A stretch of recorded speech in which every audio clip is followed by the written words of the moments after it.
It's Tuesday, October 12th, and yesterday morning I read something about a nudge. Now, a nudge is different from a nudge. A nudge is a person who will annoy you, and a nudge is a gentle push in the right direction. And this particular nudge was aimed at Facebook. This nudge deals with the new measures that Facebook intends to put on its apps, aims at steering young people, teens in particular, away from harmful content. Because U.S. lawmakers are scrutinizing how Facebook and its subsidiaries, like Instagram, are affecting young people's mental health. We know that Facebook is under fire because the whistleblower Hagen stepped up and told everybody on Capitol Hill and on 60 Minutes that Facebook was out there to make money, and they were not necessarily concerned with the health of the young children or health of the older adults either. And I can understand that. I mean, business is business, and you got to make a buck to stay in business. So maybe they overdid it, and I won't testify to that effect. But that has caused Facebook to come under scrutiny. And so now we have Facebook offering to allow the U.S. government to examine their algorithms. Now, these algorithms are extremely difficult to construct. And I've had experience with these algorithms. I have been banished twice from YouTube because the algorithm felt I was presenting a case that was not proper. And I fought them, and I won both times because their algorithm wasn't working as well as it should have been, and it misconstrued what I had to say.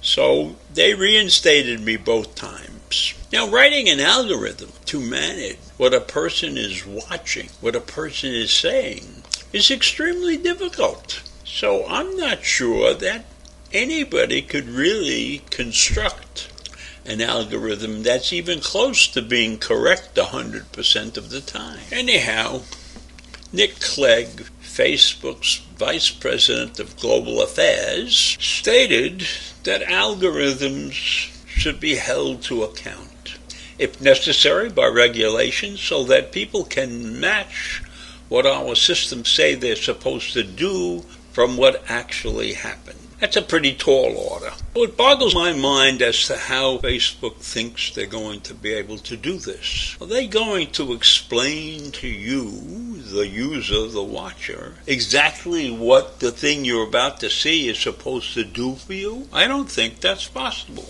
Anyhow, Clegg says they're going to introduce something that he thinks will make considerable difference. If we find teenagers looking at content over and over and over again, and we think the content may not be conducive to their well-being, we will nudge them to look at other content. And what is that nudge going to do? It's called take a break. They will be prompting teens to take a break from using, say, Instagram. Now, you know what I think? I think a lot of this responsibility that Facebook is attempting really belongs in the hands of the parents. I think parents are responsible for how much time their children spend on Instagram or Facebook or TikTok or whatever it is. And I think it's okay for a parent to ask them what they've seen and what they like and to discuss these things with them. Because they're being accused of affecting the mental health of these children. Now, mental health of children are affected by a lot of things, and I wouldn't say categorically that Facebook is a major contributor to the mental health, the poor mental health of youth. I think just the device itself, the cell phone, the mobile phone, where I see every child in the world has one. and they're always looking at it. They're not doing what they used to do. They're not doing the physical things that I grew up doing. They are clicking away on their devices. And I think it's the parents' fault. The parents allow these children to have their devices. They allow these children to take their devices all over the place. They allow them to look at their devices constantly. So can we fault Facebook for producing certain content, and then a child finds it and loves it and watches it over and over and over again? I don't think so. I don't think it's totally Facebook's fault. And I know, since I told you about my experience with these algorithms, I don't think that Facebook or any manufacturer could write the perfect algorithm. And the perfect algorithm would have to take into account the child's capabilities. So is Facebook going to create an algorithm that is going to ask the child a lot of questions before they allow them to look at the content? I don't think so. I don't think so. And is Facebook going to have psychiatrists and psychologists examining the results of these algorithms? I don't think they're going to do that either. So I think Facebook is taking a shot in the dark. They're going to produce algorithms. And with my experiences, these algorithms might be 70 or 80% accurate. And that's no damn good. That's not good for what they're accused of having caused and what they're trying to correct. So if they want people to take a break, I wouldn't nudge them. I would say, you've been on this site too long. The site limit for you or anybody else who gets on and watches this particular program is 10 minutes or 15 minutes. And don't try to come back here because we're keeping a record of this and we'll see you tomorrow.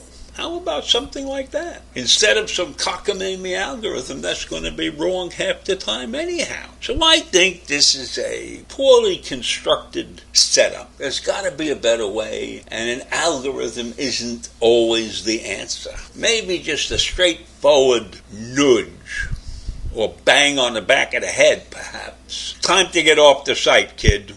You've been here long enough. And of course, if there were a way to notify the parent, that would be a wonderful thing too. Because if the parent gave them permission to stay there for an hour or two, just to keep them out of their way while they're cleaning the house or they got some errands to run or something, then that's okay also. So I think this whole business with Facebook is important. It's important to recognize what's going on, and it's important for them to realize that maybe they've overdone the fact of trying to make too much money. But aside from that, I have very little faith in the algorithms.